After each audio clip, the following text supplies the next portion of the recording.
Bonsoir, chers téléspectateurs. My name's Andrew Hussey, and I'm the Dean of the University of London Institute in Paris.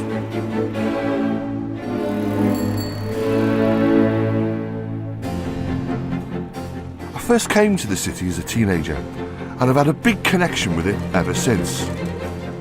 Now, I live and work here. I still love the place, and I'm still fascinated by it.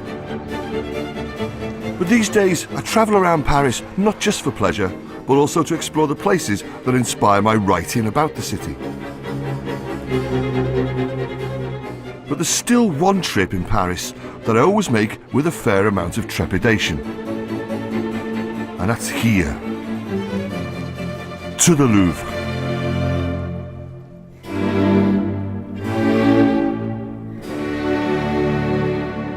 As you can see, the Louvre is big, brooding and vast.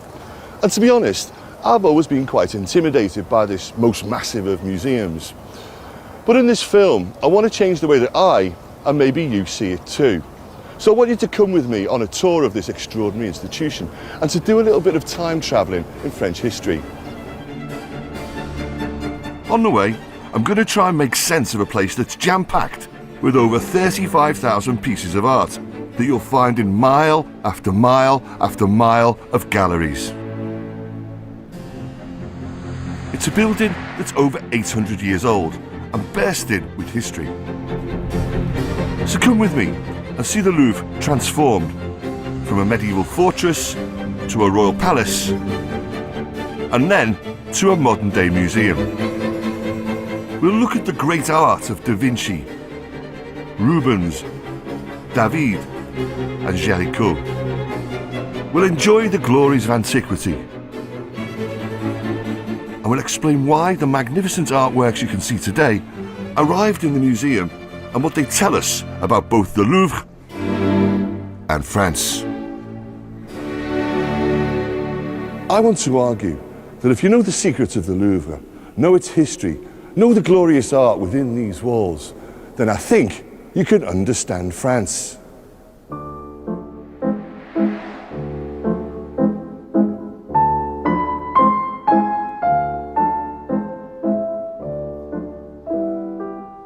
The Louvre. Well, there's lots and lots and lots and lots of art here. So where to begin? Well, why not start with one of the oldest paintings in the museum? From the 15th century. A work of art with a gruesome subject that'll give us our first clue to the Louvre's long history. Look at this. This is a painting called La Crucifixion du Parlement de Paris. And there's a lot of interesting stuff going on here. Here in the foreground, for example, this bloke with his head in his hands, that's Saint Denis, who was one of the patron saints of Paris. Saint Denis was martyred in the 3rd century, beheaded on the high ground above the city, the present-day quartier of Montmartre. But his is not the only image of suffering. At the centre of the painting is Christ on the cross. On one side of him is the grieving Virgin Mother, comforted by Mary Magdalene. On the other, St. John the Evangelist. And this is art with a purpose. It was deliberately hung in the main chamber of the Parlement de Paris, a reminder to lawmakers to show due humility in the face of divine justice. But one other detail provides an insight into more earthly matters of bricks and mortar. This is the best approximation of what the Louvre would have looked like to medieval Parisians.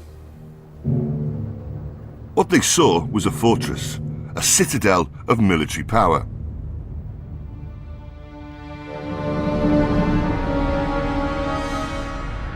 The medieval Louvre was built strategically close to the River Seine, along the walls of the medieval city. A 30-metre tower looked out to the west and the enemy, the English, on a border sometimes only 45 miles away. The castle dominated the Parisian skyline, a very visible and very deliberate assertion of French power.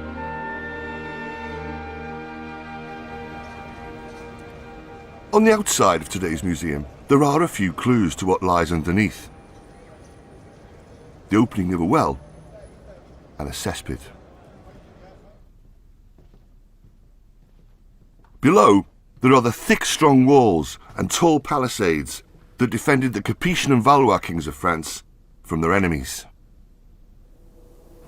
This is the Louvre Entresol, the basement of the museum. And 30 years ago, excavations took place here which revealed these walls, which showed just how forbidding the Louvre was in its original medieval incarnation. Now, there's been a lot of debate over the meaning of the word Louvre, but I'm going to go with the old French term Louvre, which means fortress or stronghold, because I think that that pretty much sums up the place and its history.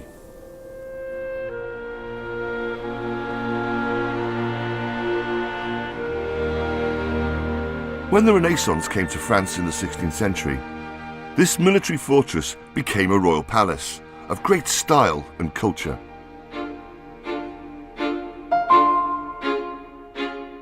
In the museum today is the portrait of the man who began this transformation. This is François Ier, King of France, and the first great builder of the Louvre. It was painted around 1530 by the artist Jean Clouet. And it's a portrait of a real Renaissance man. He's a fighter. Check out the hand on the sword, ever ready. But he's also a lover of culture. And so it's a picture of refinement. Check out the tasteful clothes. He is every inch, as the French would say, a man à la mode. François Ier began the tradition that French kings should be both connoisseurs of art and patrons of artists. In 1516, he persuaded an elderly Leonardo da Vinci to leave Italy. The painting days of the great genius were over, but it's thought that he brought with him you know who. This painting, that millions come to see today, was the first ever work of art to enter the French royal collection. Mona Lisa, Mona Lisa, men have named you. Ah, Mona Lisa. Mona Lisa. That smile. That smile. Enigmatic, mysterious, tender, or mocking. They have blamed you. What is it about that smile? I asked the Louvre's curator of Renaissance art, Vincent de Lieuvin. The problem I've got with the Mona Lisa is that she's such a big media star. Personnellement, qu'est-ce qu'il y a qui vous attire vers ce tableau, malgré la méditation? What you have to do is to try and forget that she's such a big star and really get into the painting. Get up close and love it for what it is. And she definitely invites us to love her. It's such an incredible ability of the painter to portray that most difficult and subtle of human expressions, the smile. There are 1,000 ways of interpreting a smile, and that was the genius of Leonardo, to be able to capture such a subtle and rich human expression. And she's such a flirt. Of course she's a huge flirt. The French like that sort of thing, but hey, you're not completely untouched by her, are you? Mona Lisa.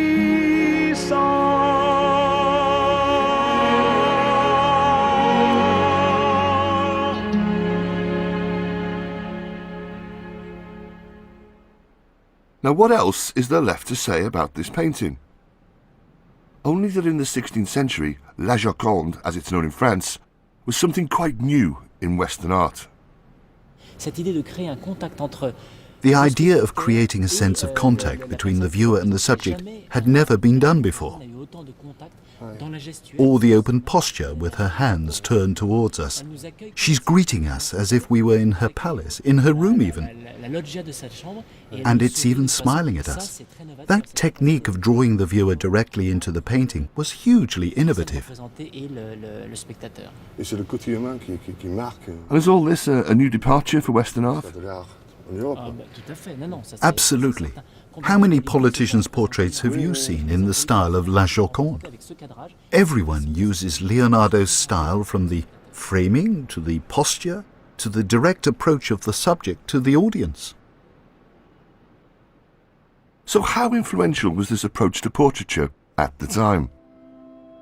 Well, let's go back to the portrait of François.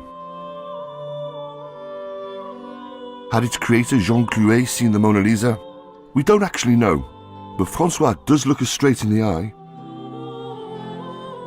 His body's turned towards the viewer and his hands face the same way as Da Vinci's Florentine Lady. And as with her, we're drawn towards the personality of the king.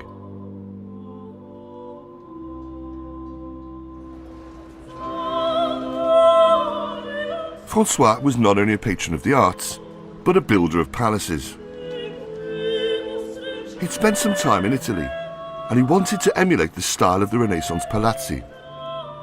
So, the medieval tower was pulled down, moats were filled in, and a courtyard built, the Cour Carrée, overlooked by this imposing and ornamented facade. And within, the king demanded a makeover of gloomy royal apartments. This is the Salle des Caryatides, and I think it's a place that best captures the spirit and feeling of the Renaissance Louvre. It's a vision of science and nature in harmony, and it signals the beginning of the French classical tradition. You can see its expression in the 4 sculptures by Jean Goujon, which give the room its name. These are the 4 Caryatides. They have a function as pillars, but they're also works of art in themselves. Beautifully sculptured forms. Every curve and fold capturing a fleshy allure. And they stand sentinel to an elegant stairway that reveals to us yet another treasure of the Louvre. If we look around here, we'll see images also sculpted by Jean Goujon, and they give us pointers to the man who commissioned this passageway between the 1st and 2nd floors of the palace. He and his mistress have a love of hunting. And here, look at this letter H. That's a royal monogram, a kind of graffiti tag chiselled in stone. And the H stands for Henri II, who succeeded François II. Both within and without, every ruler who wanted to use the Louvre as a symbol of their power would leave their mark in this way. So, the walls read like an alphabet designed for posterity.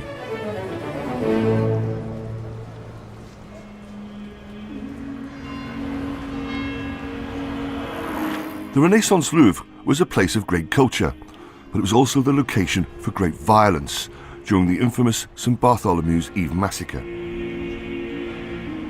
When religious war between Catholics and Huguenot Protestants threatened to tear France apart, the palace was witness to great horror that began with the most familiar of sounds from the nearby church of Saint-Germain-l'Auxerrois. In the early hours of the 24th of August 1572, the sound of monks tolling the bell for matins could be heard as usual throughout the streets of Paris. But this particular morning, this normally reassuring sound was the cue for slaughter to begin, of Protestants by Catholics. Tuez-les tous was the battle cry. Kill them all.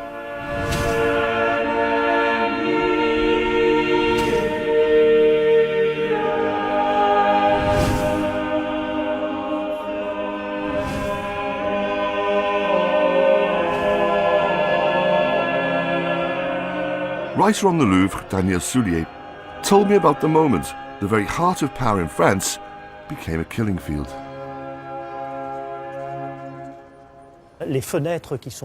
These windows were the Queen's rooms.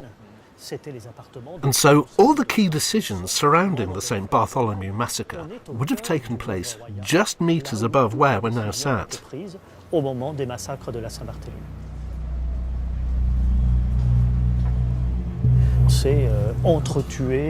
know that many people were killed here in the courtyard of the Louvre.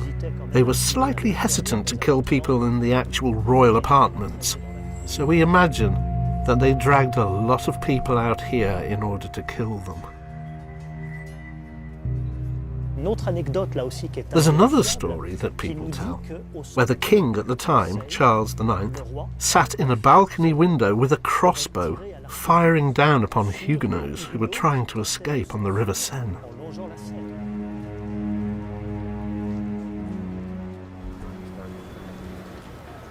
There was a survivor of this terrible day in the Louvre, a Huguenot prince of the blood, Henri of Navarre.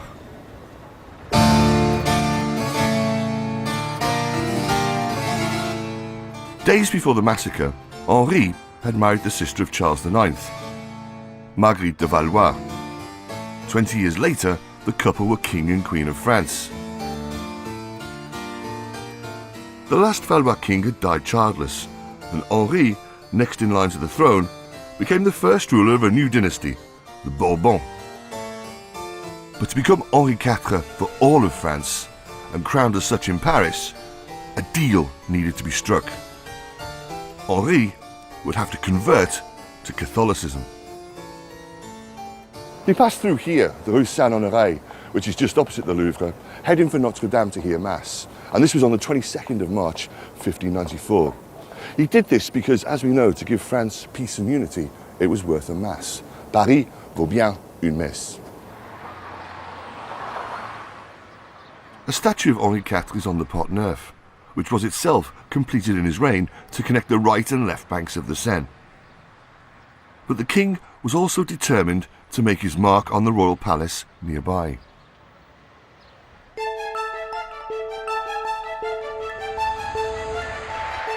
Henri wanted to link the Louvre to the recently built Palace of the Tuileries nearby. So to connect the two palaces, he ordered this built, the Grande Galerie. A name was now given to this grandiose vision of expansion, the Grand Dessein, the Great Plan.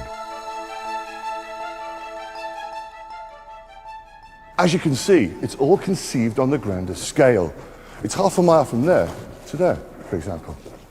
And the idea was that this is a place of entertainment and magnificent spectacle. You could come here, for example, to watch the water pageants on the Seine. But it's also a mystical space, a sacred space. It's where Henri IV and the Bourbon kings who came after him literally believed that they had the divine touch. They believed, most importantly, that they could cure people of the disease of scrofula, which is a really nasty kind of tuberculosis of the neck. What would happen is that the king would receive people and say, the king touches you, God cures you. Either way, I hope it worked.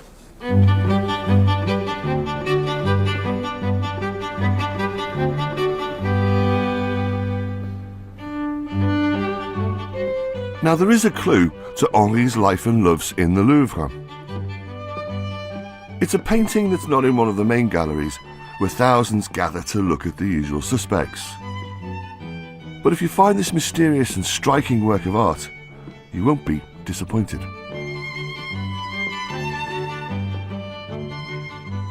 This is Gabrielle d'Estrées and her sister. Gabrielle d'Estrées was the mistress of Henri IV, and as they say, every picture tells a story. Have a look at the gestures.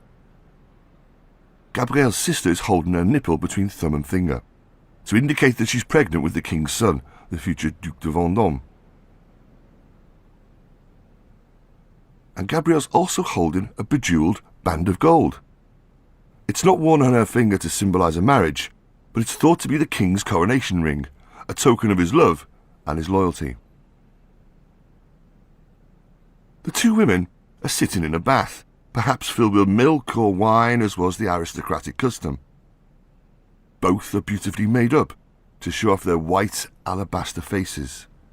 Women of the time actually would crush up the innards of swallows and mix them with lilies, ground pearls and camphor, then smear the paste on their faces to get this ghostly look. This didn't seem to dampen the ardour of Henri, who couldn't resist Gabrielle. She bore him 3 other children before her sudden death in 1599. Henri's own life also came to an abrupt end, on the streets of Paris on the 14th of May 1610. One of his greatest achievements was to have guaranteed the religious liberties of Protestant Huguenots. But for such tolerance, he would never be forgiven by those who saw themselves as holy warriors for the true faith of Rome. The fun-loving Henry came to a gory and violent end. That was here on the Rue de la Ferronnerie. This was where a religious fanatic called Francois Ravaillac pulled back the blinds of the carriage that the king was travelling in and plunged a long knife 3 times deep into his chest. The assassination of Henri left uncertainty over who would now rule France. Here's the story in paint of the woman who did. Here in the Louvre are 24 canvases devoted to the life of Marie de Medici, Henri's second wife. As regent, the Queen had many enemies. She needed to legitimise her grip on power. So she turned to the weapon of art and the greatest painter of the day, Peter Paul Rubens. I talked to curator Blaise Ducot about the biggest painting here, showing the Queen's coronation. Here, the first big impression is one of a great movement over towards the main focus of the painting, which is, of course, Marie de Medici in the process of being crowned in the Saint-Denis Basilica, the day before the assassination of Henri IV. You can even see him in the background, but very much recognizable, watching the Queen, and in the process giving her the sense of legitimacy that without she wouldn't have been able to govern and rule as regent.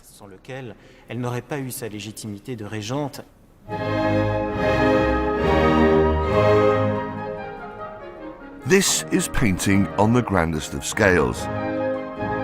This is the art of the Baroque, with its extravagant use of movements and colour, and its feeling of sensuality.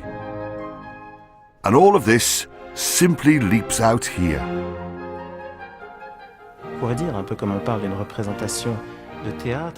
It's a piece of theatre in many senses, and you have to look at it that way. They're very theatrical paintings, very Baroque. And of course, Rubens was the great Baroque painter.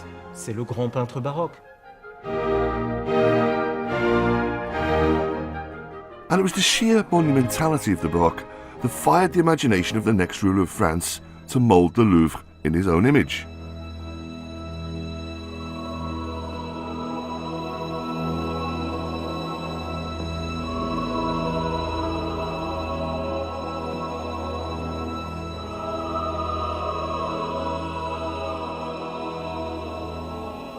This is the famous portrait of Louis XIV by Hyacinthe Rigaud. He was the Sun King, the l'état c'est moi champion of bling. He was the Bourbon who brought new levels of pomp and grandeur to the Louvre. But to my mind, there's something over the top, even desperately camp about this painting. Have a look at the big hair, the shoes, the clothes, the rich, rich colours. All of it seems to be screaming luxury and power. But after all, that's what it was all about. During the early years of Louis's reign, the Louvre echoed to the sounds of thousands of labourers, masons and joiners working to create new facades, stuccos, elaborate carved ceilings and wood panelling. Work started on an opposing facade on the outside of the Cour Carrée. This colonnade would look out, and Parisians would look up to the palace with due deference and awe. Here, in the Cour Carrée, Louis completed the building work begun by his father. He quadrupled the size of this courtyard to the dimensions you see today, and with one express aim, to make the Louvre a bigger and more imposing place.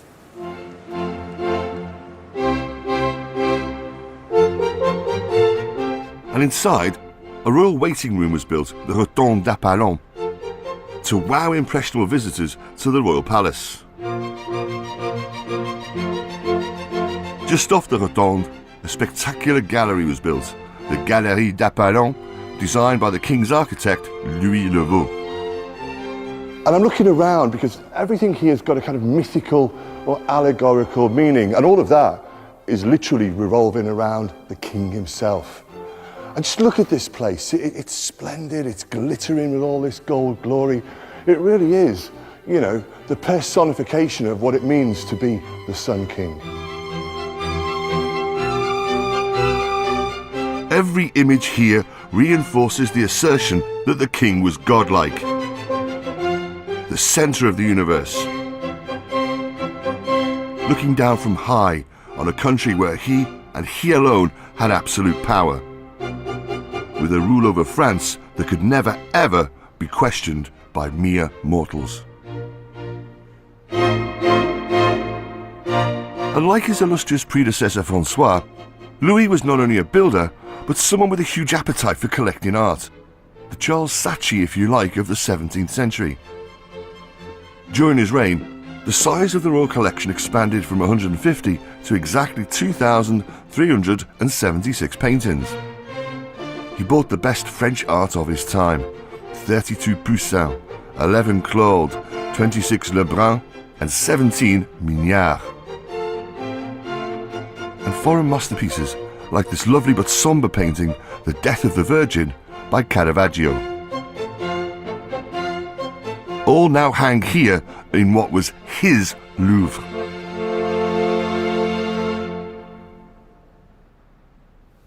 The Louvre was a luxurious plaything for Louis XIV, but there was one big problem. It was in Paris, and he hated Paris. But funnily enough, the Parisians also hated him. So what happened in 1670 was that Louis XIV left Paris for Versailles in a great big splendid royal huff, and he hardly ever set foot in the place again. But he didn't leave empty-handed. He took all of his artworks with him. With the exit of Louis XIV to Versailles, the Grand Dessin was put on hold. Much of the building work remained unfinished. The colonnade was left without a roof. Throughout the 18th century, the Louvre had a much more ramshackle feel to it, and it echoed to a more plebeian cacophony of sounds and voices. The Grande Galerie changed from being the preserve of royals and aristocrats and became instead the centre for artistic hustling in Paris. This is where you'd find engravers hard at work, furniture makers, makers of the very finest hats. It was a place of great energy, bustle and commerce. But the most important thing that happened here was that by royal warrant, artists were allowed to come and live here, and they copied paintings. And then they made their own art.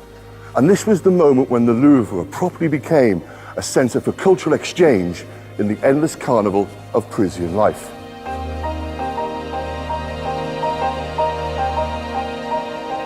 As the palace began to open its doors to vulgar outsiders, the presence of the Royal Academy of Painting and Sculpture in the King's former apartments still preserved a sense of decorum and gravitas in the Louvre.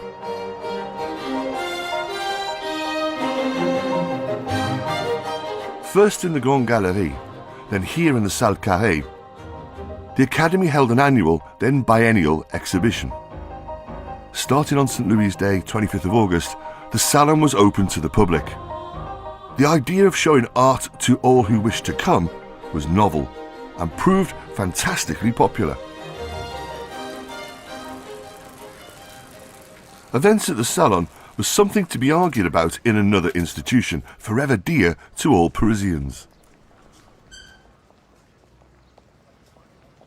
This was the first ever coffee house in Paris, opening to customers in 1686. From the word go, the Café Procope attracted intellectuals.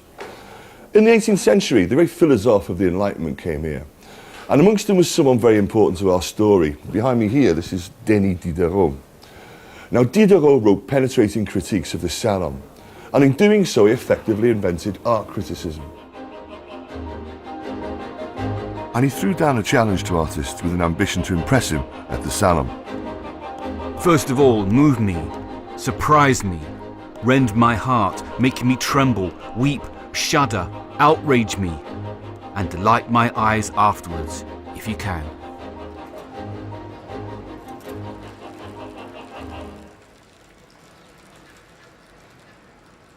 Diderot was delighted by one artist whose wonderful and poignant self-portrait you can find in the Louvre.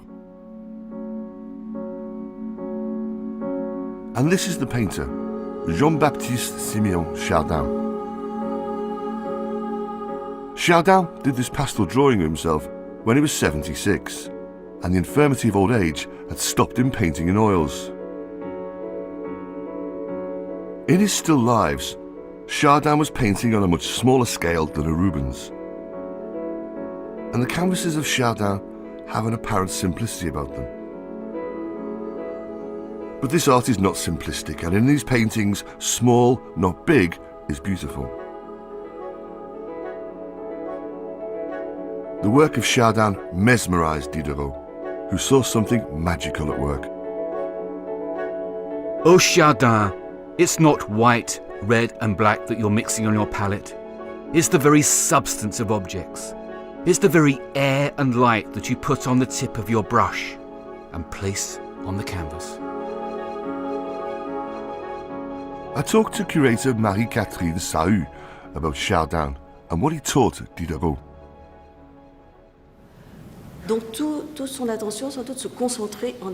All Chardin's efforts went into the magic of turning the inanimate everyday objects into beautiful artwork. And for Diderot, I think, it was all about entering into the paintings and the mindset of Chardin and trying to find out what it was that made it so magical. The word magic is in fact used a number of times by Diderot, and Chardin taught him to go right up to a painting.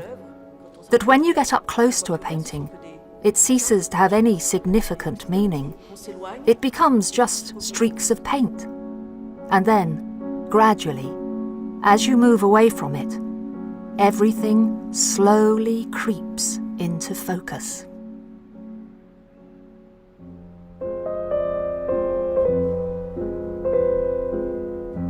There's one painting of Chardin that I especially wanted to look at here.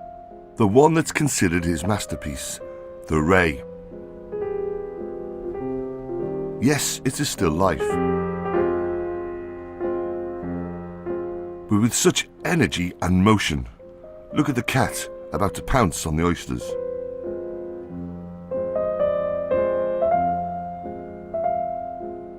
But what really draws the eye is the eviscerated form of the ray fish. I think Chardin created a true character of the ray, personified in many senses with a seemingly tragic character. He uses the form of the ray, this triangular shape that you see, but also its whiteness to construct his painting. And then there's the semblance of a face that many people read into the painting, which is in fact neither the mouth nor the eyes, but the gills. It's a sort of anthropomorphic vision of this ray, which is, of course, also rather dramatic, with its insides coming out, reddened. Whatever genius we now recognise in the still lives of Chardin, this style of art was seen by the Academy as inferior to the more high-minded genre of history painting.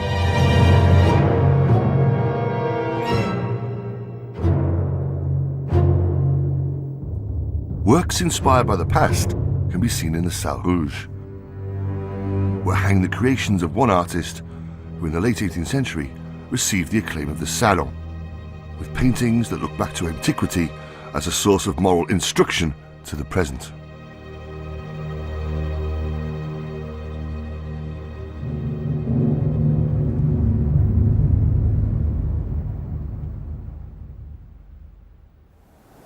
This is the self-portrait of the artist who features in the next part of our story. It's Jacques-Louis David, and it captures him at a bad moment in his life when he was in prison during the French Revolution. But the curious thing is the expression on his face. Is he angry? Is he frightened? Or is this the self-regard of the tormented artist? He was certainly vain enough, but we're getting ahead of ourselves. In 1784, David painted this, The Oath of the Horatii. And he did it for the man who'd given him a studio and lodgings in the Louvre, Louis XVI.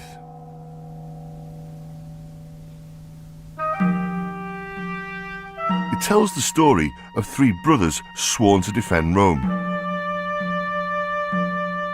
Look at the outstretched arms reaching towards their father, who holds the weapons of war in his hand. And look at the way the picture splits in two, between its masculine and feminine characters. The style is simple, austere with sombre colours.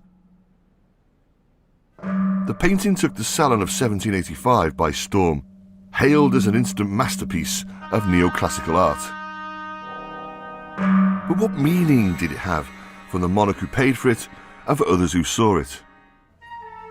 Everyone agreed it was a patriotic painting, but was there something more subversive going on here, addressed to those now seeing themselves as citizens? Because this was a painting whose message would change during a turbulent decade of French history. Just under 10 years after David had painted The Oath of Horatii, his patron the king was dead. He was sent to the guillotine here at Place de la Concorde, and this was the most shocking moment yet in the drama of the revolution that had begun with the storming of the Bastille. On a windy morning, on January 21st, 1793, Louis XVI mounted the scaffold, watched by thousands. There was a roll of drums, and then the 12-inch blade fell. As was the custom, the severed head, dripping with blood, was held aloft for display to the citizens of the First French Republic. And so began the terror, when 18,000 men and women were sent to the guillotine. And David, now an elected deputy to the National Convention, was up to his neck in it. David voted for the killing of the king and eagerly signed arrest warrants so that others could go to their deaths. When Robespierre's great rival Danton went to his death, David was there, shouting out mockingly, "Le voilà le scélérat, c'est ce scélérat-là qui est le grand juge. Here, look at the criminal who thinks he's the big judge." David became Robespierre's cultural commissar. He demanded that artists be at the service of the people, the meaning of their art appropriated for the revolution. And David included his own art in this command. So, when his masterpiece, The Oath of the Horatii, was shown again, it was interpreted as a work of revolutionary virtue, with oaths to la patrie, much fraternité, and a taste for martyrdom. But what paintings like this needed was a public place to educate loyal citizens of the Republic. So David and fellow revolutionaries turned to an idea proposed by Enlightenment thinkers like Diderot, who'd advocated that a permanent exhibition space be created. A museum. So where?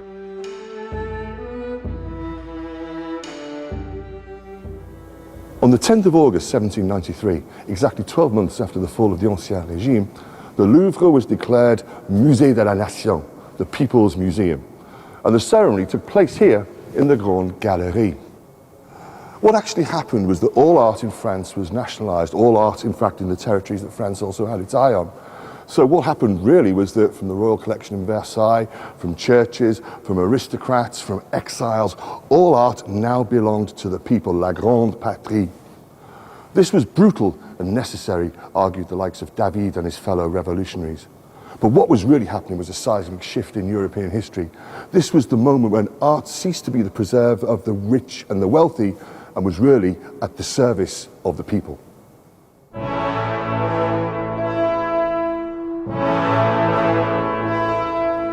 The new museum worked to the revolutionary 10-day week. The first 6 were reserved for artists who were at liberty to take paintings off the walls to copy, free to put chalk marks on the canvases. Then the Louvre was open 3 days to the public, with a last day for cleaning and repairs.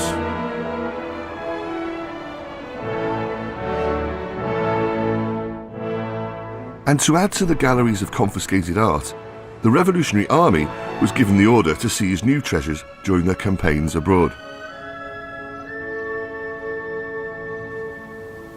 On the 27th of July 1798, on the anniversary of the fall of Robespierre, an extraordinary procession of revolutionary booty from Italy made its way across Paris. And it ended up here, on the Champ de Mars. There were 80 wagons stuffed to the gills with books, manuscripts, rare plants and exotic animals. And there were also paintings from church and aristocratic collections, including Titian and Raphael, whose ultimate destination was the Louvre. On a banner proclaimed the slogan of the day, Ils sont enfin sur un terre libre. At last, they're in a free country.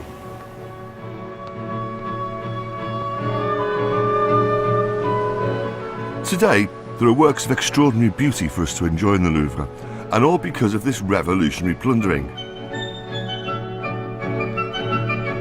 There are sculptures by Michelangelo, the dying and the rebellious slaves. They were taken from the Vatican in Rome. And from the Benedictine monastery of San Giorgio Maggiore in Venice was seized this vast canvas, the wedding feast at Cana, by Veronese. Its life-size figures have been dominating the refectory for over 200 years. The painting was so big it had to be cut into two to make the journey by mule across the Alps.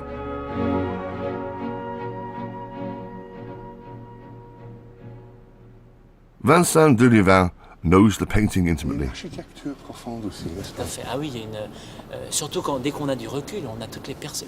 When we take a step back and get a sense of the perspective, there are the columns reaching out at the back which give it amplitude. And of course there's the colour, the greens, the blues and the reds, all bouncing off and complementing each other. It's extraordinary. Across the painting, it's the little hidden gems that I love. All the little details. And there's even a musical performance going on here in the foreground.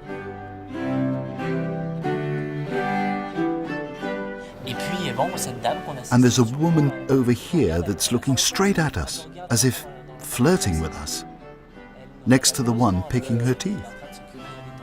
All of these amusing little bits and pieces. Even the slightly sterner men. You can see this chap over here who's holding himself very distant and severe.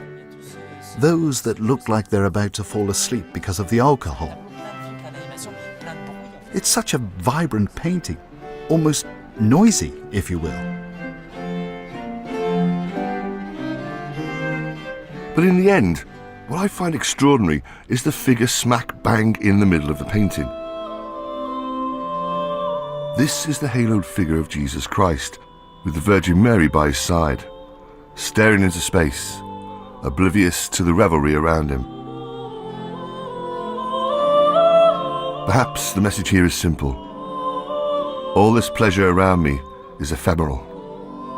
What I bring you is eternal.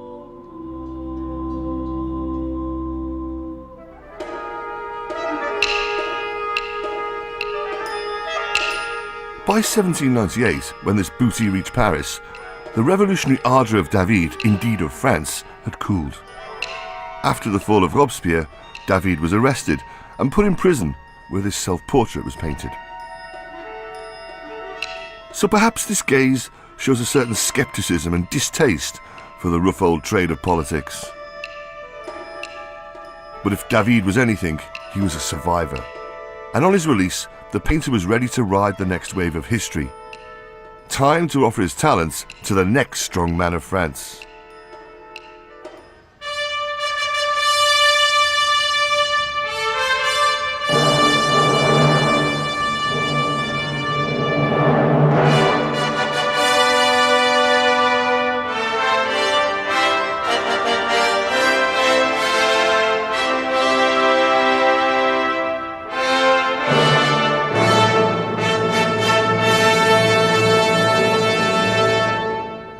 David found himself at the beck and call of a man who said that he didn't know much about art and architecture, but he did know exactly what it meant when it came to buffing up his image.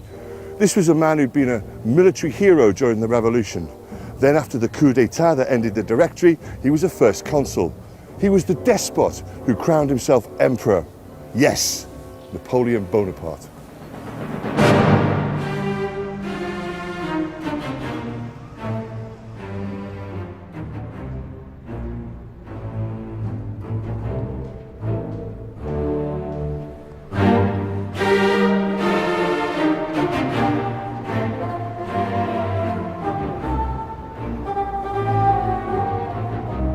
If you visit Napoleon's tomb here at Les Invalides in Paris, you can see enshrined in marble evidence that the Louvre was important to Napoleon.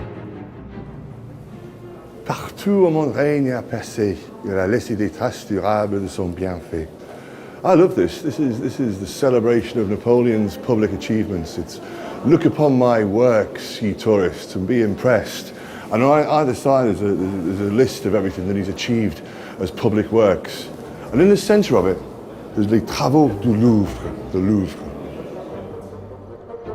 Once Napoleon had absolute power in France, he wasted little time in using the Louvre for the purposes of self-promotion.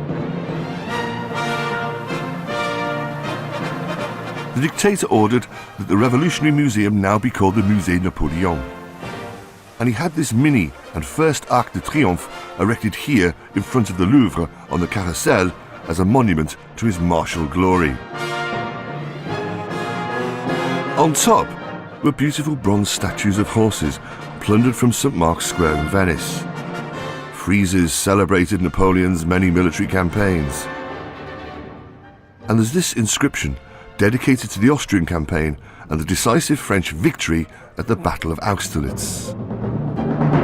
Napoleon put his imprint on walls and ceilings with the letter N and his chosen images of bees and eagles.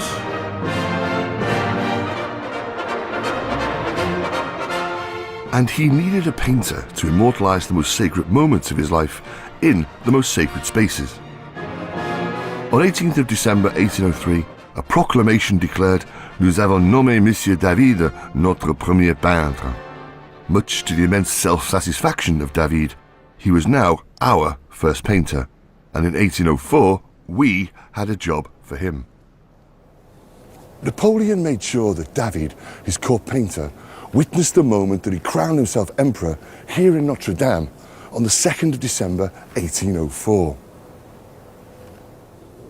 Originally, David had a ringside view for his sketching, but then the master of ceremonies, an aristocrat called Louis-Philippe de Ségur, who was very conscious of class and rank, moved David right up into the galleries, right high up, where he could neither see the procession nor, crucially, could he see the crowning.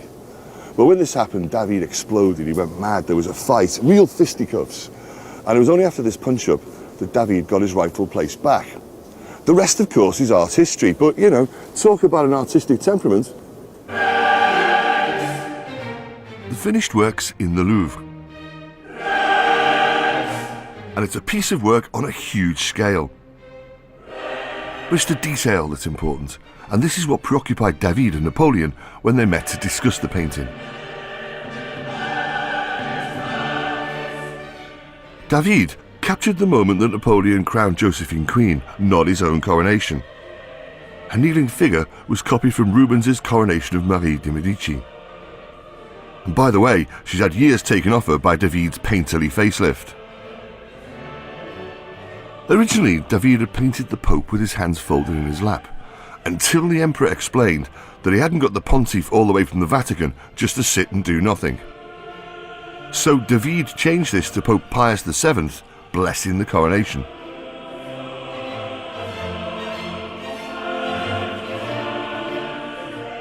And there's mischief here too.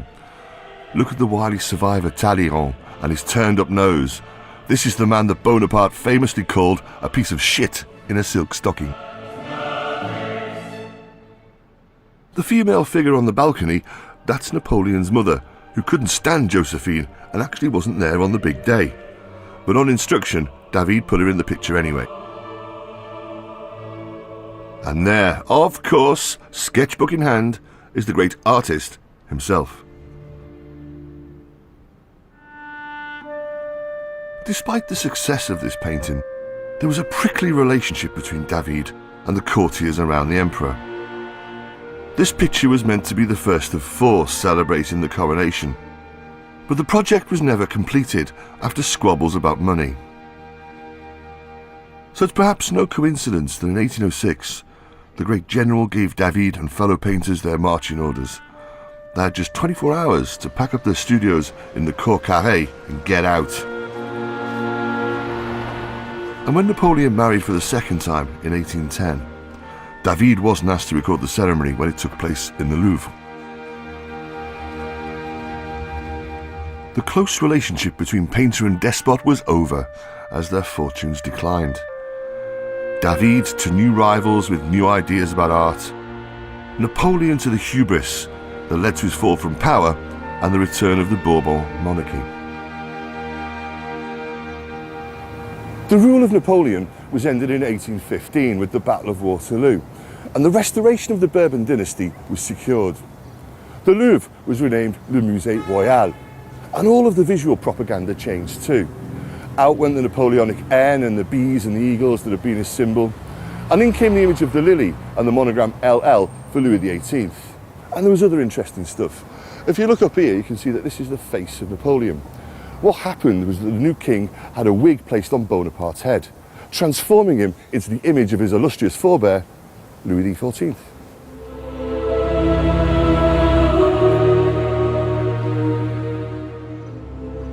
The restoration was a challenging period for the Louvre, forced to concede to demands that 5,000 pieces of plundered art be returned. The bronze horses on top of the Arc de Triomphe went back to Venice and were replaced by these grey imitations. Some treasures did remain. The wedding at Cana was kept, simply too big to be moved again, the museum argued. An elderly David was now in exile, like his former patron Bonaparte. But a new generation of painters was emerging and producing stunning works of art. One is to be found in the Salle Rouge.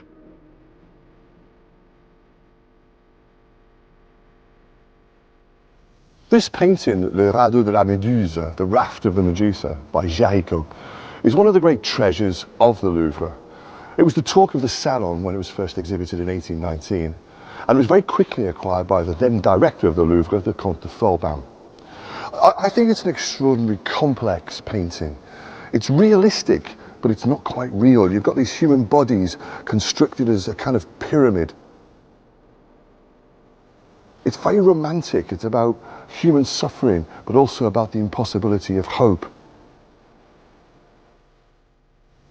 But what you really feel is that you're in the painting, you're in that pyramid of human suffering. And you can see the kind of forensic nature of Géricault's work. He was the kind of man who spent hours in mortuaries and hospitals sketching out dead bodies, and he wasn't even afraid to take home the limbs to work out the tricky bits. And that's what makes this painting so stark, so powerful.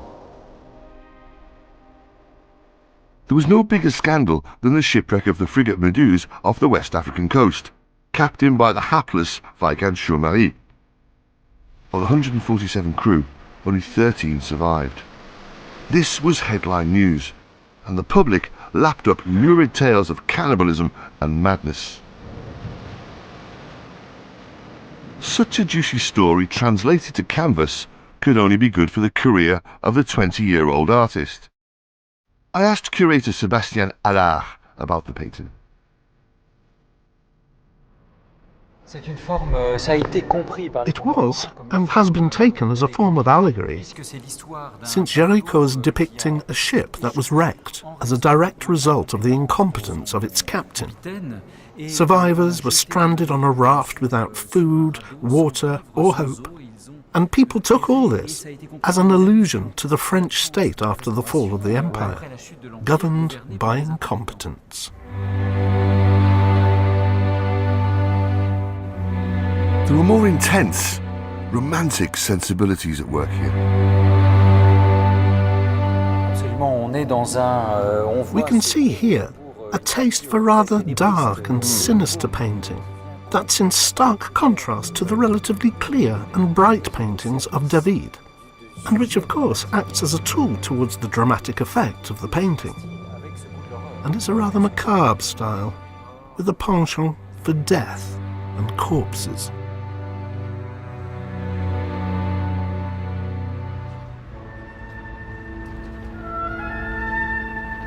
As well as bringing the best of contemporary art into the Louvre, these decades of the restoration saw the arrival from Egypt of mysterious and magical objects that were old yet very new.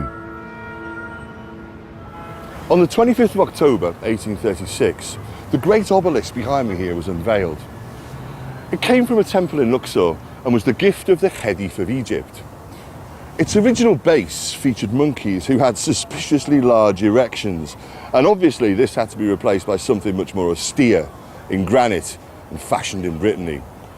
But nonetheless, this latest monument was a great success, and the most important thing was that it announced a new mania in France for all things Oriental. The man who arranged the passage of the obelisk to Paris, and who brought so much to the story of the Louvre, was Jean-François Champollion.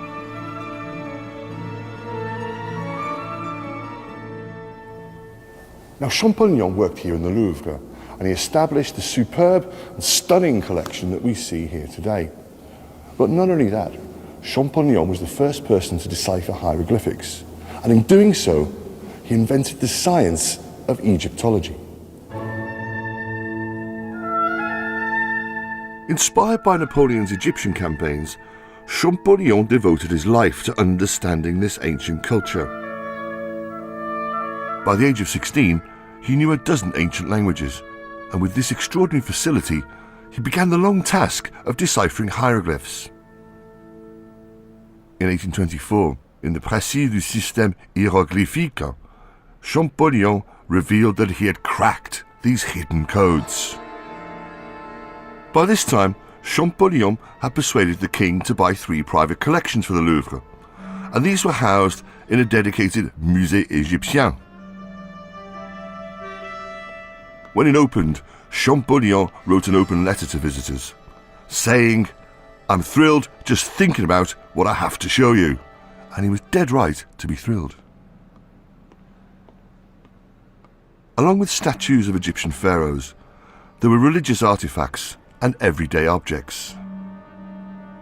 Today, we take these for granted, but in 1826, this was the shock of the new. We should pause to reflect on this moment in our story, because it signals another important transformation for the Louvre. Before, it was a palace with paintings. Now, it's what we recognise properly as a museum, full of works of art from all ages and cultures, and a place for scholarly investigation. In its way, this was a cultural revolution.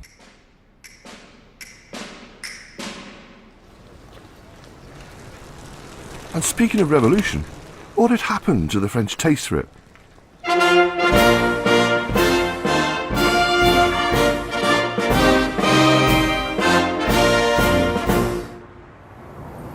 After 15 years of monarchy, the barricades went up in Paris. For 3 days, between the 27th and the 29th of July 1830, there was street fighting across the city to challenge the autocratic rule of Charles X. Les Trois Glorieuses, as it was known in revolutionary folklore, is naturally commemorated here with this fine and thrusting monument at Place de la Bastille. But one young French artist wanted to do things his own way to commemorate this July Revolution. He wanted something more sweeping, more daring, something more epic. And what he did is in the Louvre. 28th of July, Liberty Leading the People, by Eugène Delacroix, is to be found in the Salle Rouge. In 1830, Delacroix had written to his brother that he was taking on a modern subject, a barricade. "If I haven't fought for my country, at least I'll paint for her." The painting that emerged from his studio was the hit of the Salon. It's realistic. Delacroix used real people as models to depict real events, but it's also allegorical. There's bare-breasted Marianne, bayoneted musket in one hand, the tricolour flag of the Republic in the other, the personification of liberty and revolution. This Republican Amazon leads young and old and all classes to the barricades. Here the top-hatted figure of some means, and here the pistol-packing student.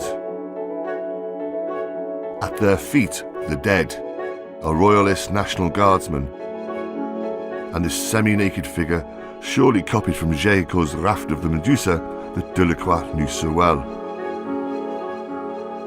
And it all takes place against the smoking backdrop of Paris, the Republican flag hanging from Notre Dame in the distance. And the colours used here, red, white and blue, of course. There is perhaps no more iconic image in all of French history.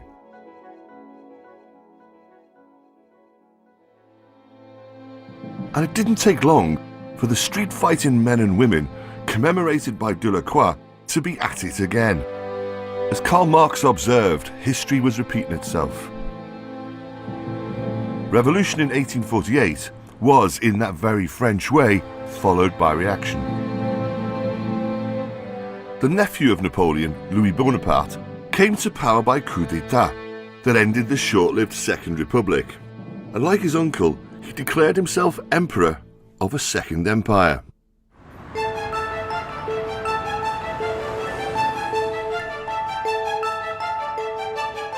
At the heart of this empire would be a city of grands boulevards and buildings built by Baron Haussmann. And the Louvre was to become the symbol of a modernised Paris. In 1852, a new Louvre project was announced that would complete the Grand Dessin by connecting both sides of the Louvre to the Palace of the Tuileries. The old tenement buildings and stalls that had been part of the site for centuries were bulldozed to make way for this vision of the future.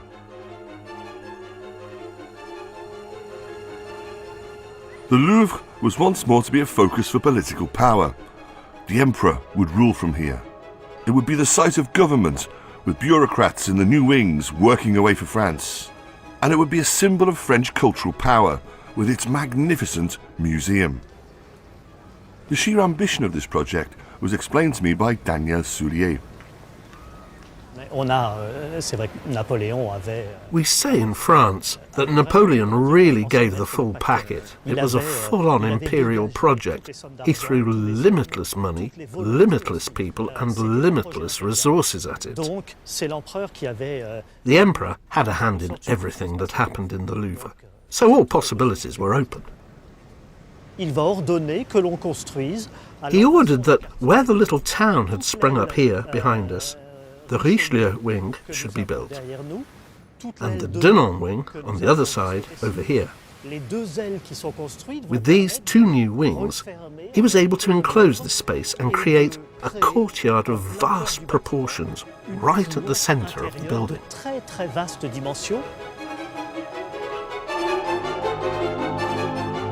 Grandeur on the outside was reinforced by opulence within. Again, no expense was spared. Just look at all this luxury. The walls, the fittings, the carpets and the furniture. What does it remind you of?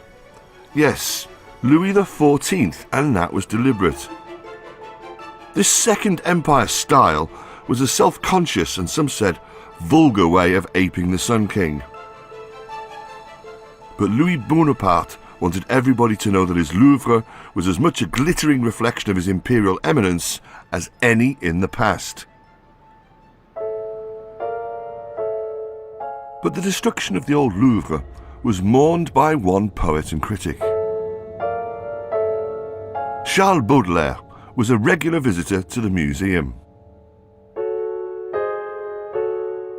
It was a warm and comfortable place to meet his mother.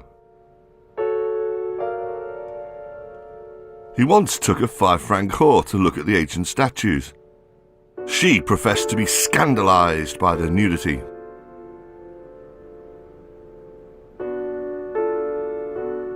Baudelaire was a great admirer and friend of Delacroix, who in 1851 had completed this ceiling in the Galerie d'Apollon. They were romantic soul brothers. Of the painter he wrote, Delacroix was passionately in love with passion, but coldly determined to express passion as clearly as possible. But while Baudelaire loved the art inside the Louvre with passion, he hated what had happened outside. In 1857, a collection of his poems was published, The Flowers of Evil. In it there's one poem, The Swan, which captures his melancholy over what had been lost here and elsewhere in Paris. The rickety tenements, the market stalls, and the poor in pocket but rich in heart. Paris change, mais rien dans ma mélancolie n'a bougé. Palais Neuf. Paris changes, but in my melancholy nothing has moved. New palaces, blocks, scaffoldings, old neighbourhoods, everything for me is allegory, and my dear memories are heavier than stone. And so outside the Louvre, an image gives me pause. I think of my great swan, his gestures pained and mad, like other exiles, both ridiculous and sublime, gnawed by his endless longing. Et rangé d'un désir sans trêve.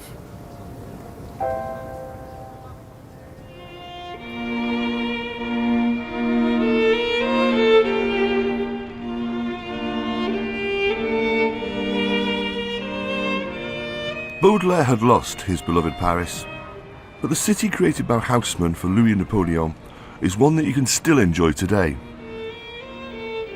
And I, for one, never failed to be impressed by its scale, its straight lines and symmetry. But it wouldn't take long for the emperor to lose the capital, and with it his Louvre.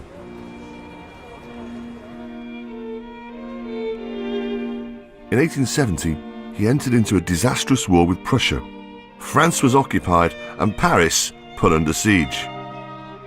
After military defeat, Louis Bonaparte left the Louvre for the last time and went into exile. In Paris, barricades went up for one final time as a commune was declared. The communards took control of the city in the spring of 1871. At first, it was all done in a traditionally festive mood, en fête. On the 16th of May, the communards knocked down the mock Roman column here on the Place Vendôme that had been erected as yet another tribute to Napoleon's military exploits. Then, round midnight, the revolutionary fiesta moved on. Around 300 communards broke into the cellars of the Grand Hôtel du Louvre, where they helped themselves to the finest wines and smoked the most expensive and hugest cigars that they could find.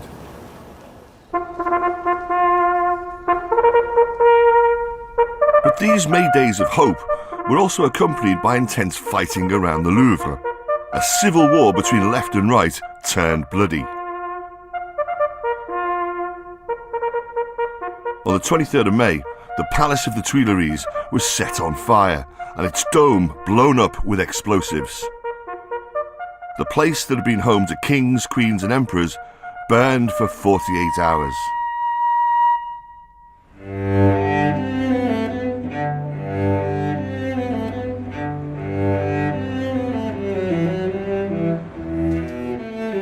The destruction of the Tuileries left a gaping hole that created this skyline with its clear views all the way to the Arc de Triomphe.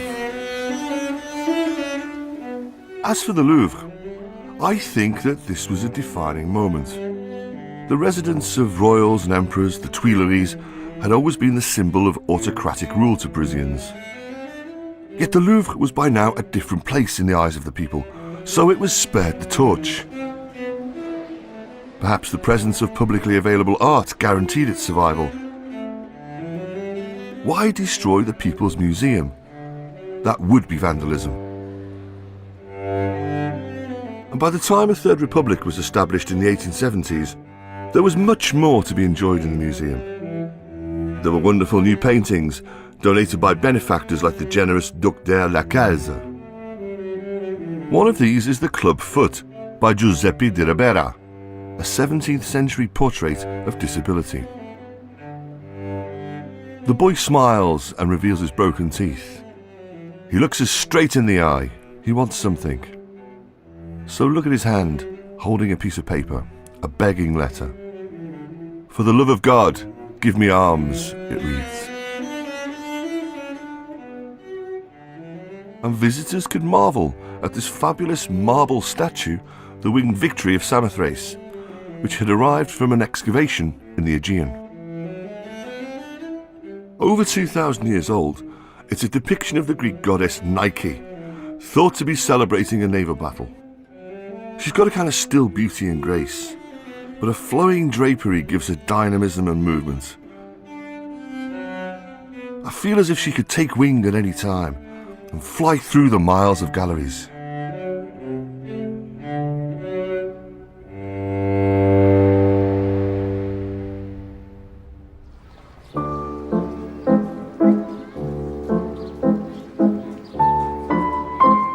The Louvre was now established as a democratic space open and free to the public 6 days a week. And visitors from all over France and beyond were eager to visit this must-see part of the Paris experience. By the late 19th century, there was no question that Paris was the cultural capital of the world, and that the Louvre was the most potent symbol of this domination. By now, it was well established as a public space open to all who wished to visit. The artists of the day would congregate in places like this, Café La Palette, and the Impressionists were the most regular visitors to the museum, taking their inspiration from the past to look, learn and copy.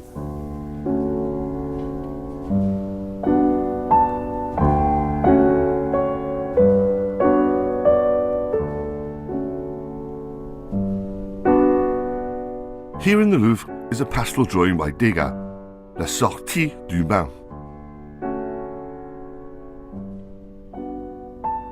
Here's a Monet. At the time, works like these were considered avant-garde, scandalous even, and as such were rejected by the Academy that still controlled the Salon.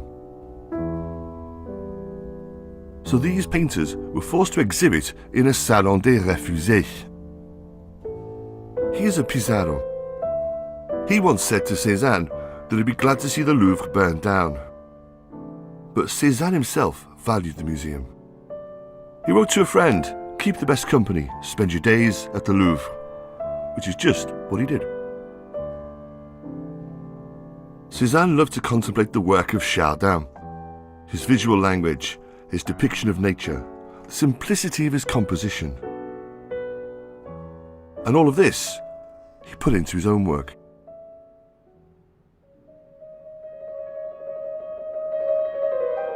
But composers could be similarly inspired. Claude Debussy stood in front of this painting, Embarcation for Cythera by Jean-Antoine Watteau. Who wouldn't be captivated by the playful flirtatiousness of the couples? And who wouldn't be mesmerised by its mystery? Debussy saw all of this and wrote a piece for piano, L'Île Joyeuse.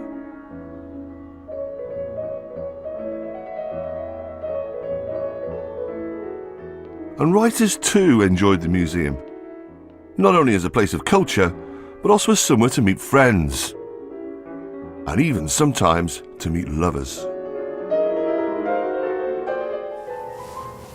The Louvre was a place of amorous assignation for the American writer Edith Wharton. This is where she met her lover, the Paris correspondent of the Times, Morton Fullerton.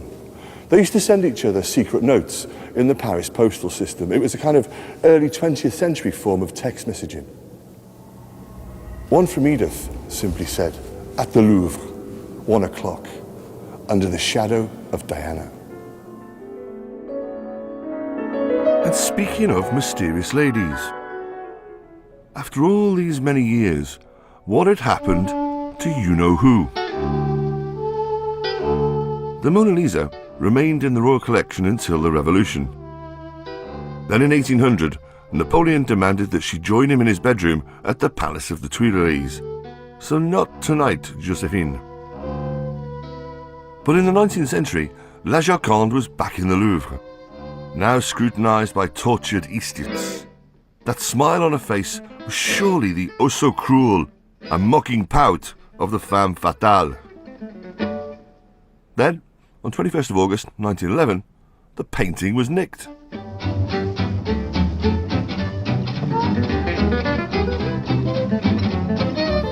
The heist was both daft and daring. What actually happened was that a young Italian workman, a painter and decorator called Vincenzo Perugia, just walked out of the building with the Mona Lisa under his coat, presumably whistling a cheery aria as Italian workmen are wont to do. He took it back to Mamma Italia. Pandemonium broke out. The museum was closed for a week, the director was sacked, and 2 new guard dogs were appointed, Jacques and Milord. The whole of Paris had a right good laugh at the expense of a red-faced Louvre. New lyrics were set to favourite melodies which satirised the cheeky abduction, and these were sung in music halls and cabaret clubs across the city. One dirty ditty found the Mona Lisa in a place of ill repute. Mon poteau, embrasse-moi, je suis pas bagueule, mais je m'ennuyais beaucoup dans ces palais. Un soir que le gardien criait en ferme, j'ai répondu ta gueule, je suis carbattée toute seule. Which roughly translates as, hey mate, give us a kiss, I'm not fussy, but I was so bored in that palace. So one night when the guard cried closing time, I just said, fuck you mate, and scarpered.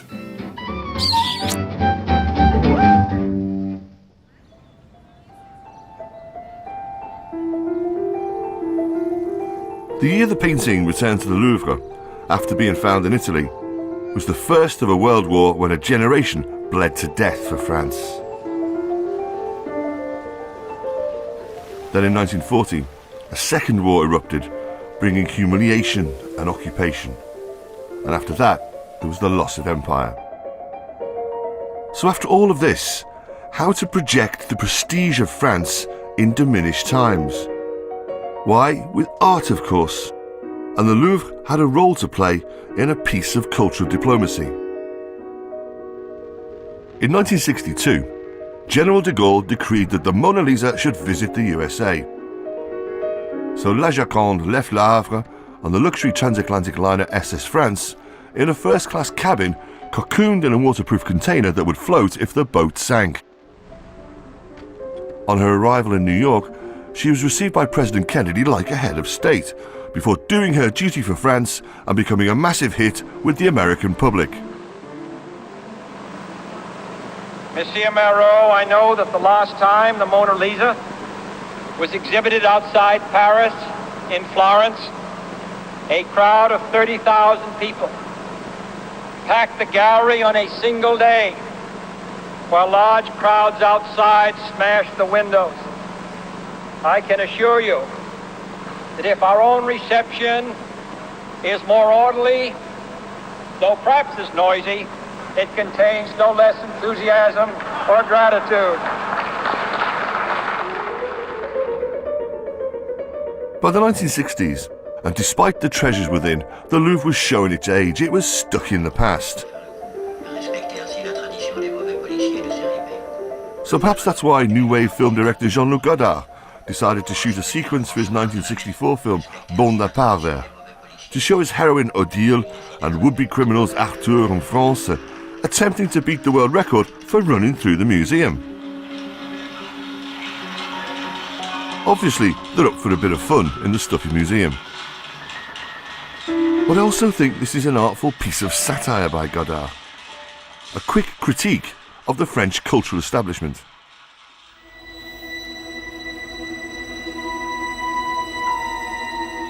So how could the museum get a new lease of life? Well, return to the idea of building again. Return to the spirit of the Grand Dessin. In the 1980s, it was the creation of this structure behind me here which symbolised the transformation of the Louvre into a museum for the modern world. This is the glass pyramid designed by the American architect I.M. Pei. finished in 1989, is the most visible expression of the grand projet of the then President of France, François Mitterrand. And it's now the pyramid that defines the Louvre to the world. The Louvre was perfect for Mitterrand. The inauguration of the new entrance to the Louvre by President Mitterrand this afternoon means the public will now be able to... Mitterrand was a politician with an acute sense of history and a vanity to match. When elected in 1981, he was looking for projects that would be lasting testaments to his presidency. His culture minister Jacques Lang suggested radical change for the museum. Passant et repassant devant le I was going past the Louvre every day, and I remember being shocked by the dirtiness of the place and its general state of disrepair, with all the dust covering everything. And I was shocked by the presence of a large car park right in the middle of the Cour Napoleon for all the civil servants. J'ai adressé à François Mitterrand. So in, I think, July 1981, I added a little note to Mitterrand titled Le Grand Louvre. I said to him, what if we totally completed the transformation from palace to museum? Totalité du palais au musée. If all things Egyptian were the shock of the new in a previous century, plans for a pyramid structure reflecting the ambitions of Mitterrand as a modern-day pharaoh created a storm. Le Monde's critic accused the government of turning the courtyard of the Louvre into an annex of Disneyland. Oh la la, quelle horreur!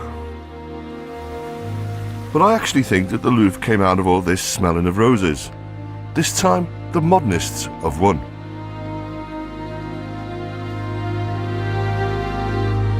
When I look at the pyramid, I feel like I'm looking at a great work of modern art in steel and glass. Still, I'm curious to know what the Louvre's great pioneering Egyptologist, Champollion, might have made of this tribute to an ancient culture. And what strikes me in a city of most meaningful monuments is that this says we are a modern country. We are go ahead. Nous sommes la France très cool. But it's not only the outside that impresses. The pyramid illuminates a huge reception area underground. And new areas of the Louvre have been opened up to the shining light of culture, including the new Richelieu galleries in the East Wing, formerly occupied by the men from the Ministry of Finance. The palace would now be all museum. I'm in the Cour Marly, and I'm surrounded by statues. This courtyard area used to be open to the elements, but now it's all glassed over, letting the light of the Parisian skies flood in. And that makes it a really comfortable and airy place to view art.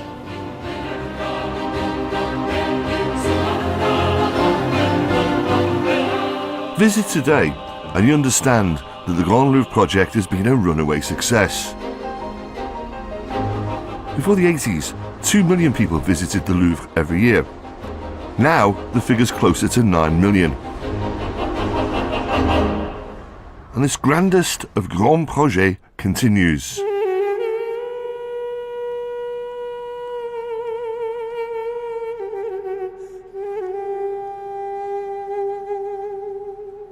In September 2012, a new gallery opened to house the riches of the museum's collection of Islamic art.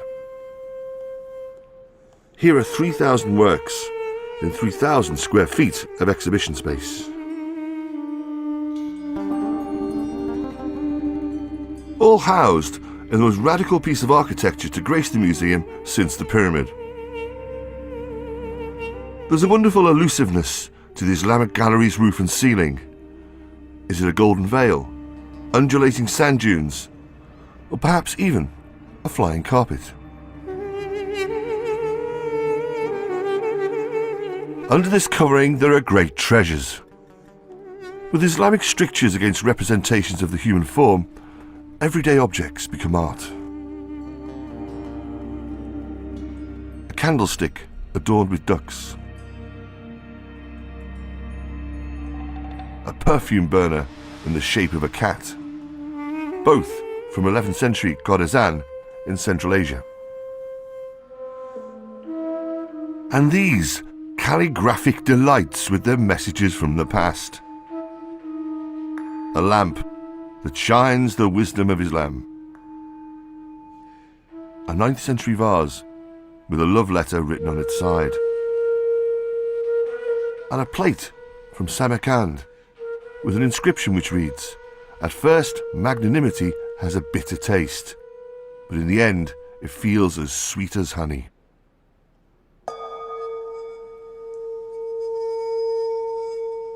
And in the lower galleries, I'm looking for a special work because it gives us one last reminder of this story of the Louvre.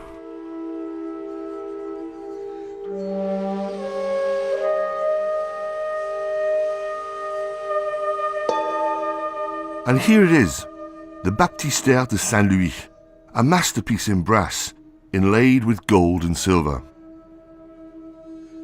It was made in Syria in the 14th century, the work of Muhammad ibn al-Zayn. It's beautiful in its detail.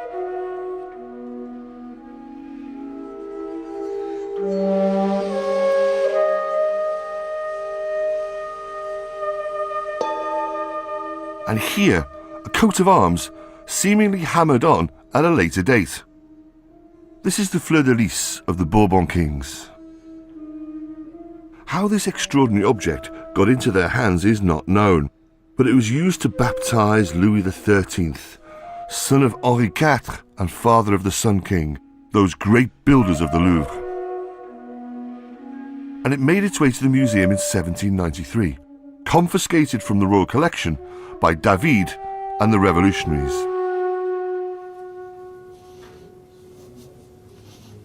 But for all this magnificent art, there's also a much bigger picture. This shows that the museum is sensitive and aware, building a bridge between France and the Muslim world.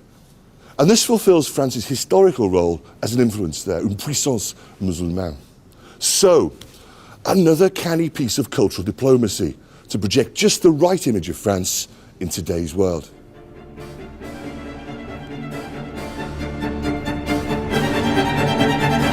But let's end where we started, with the word, with a medieval word, Louvre, meaning stronghold. Because when I began this journey, the Louvre did feel very much like a cultural fortress. But time travelling through its art and history, what I've tried to do is open it all up, literally to l'ouvrir le Louvre. And in the process, I've come to realise that there's another word which sums the place up much, much better. And this is a very French one, very Gallic. La gloire. Now this is a word which is a little bit difficult to translate into English, but what it's about is power, splendour and beauty. And that for me, chers téléspectateurs, is the real treasure of the Louvre, buried deep here in the heart of Paris.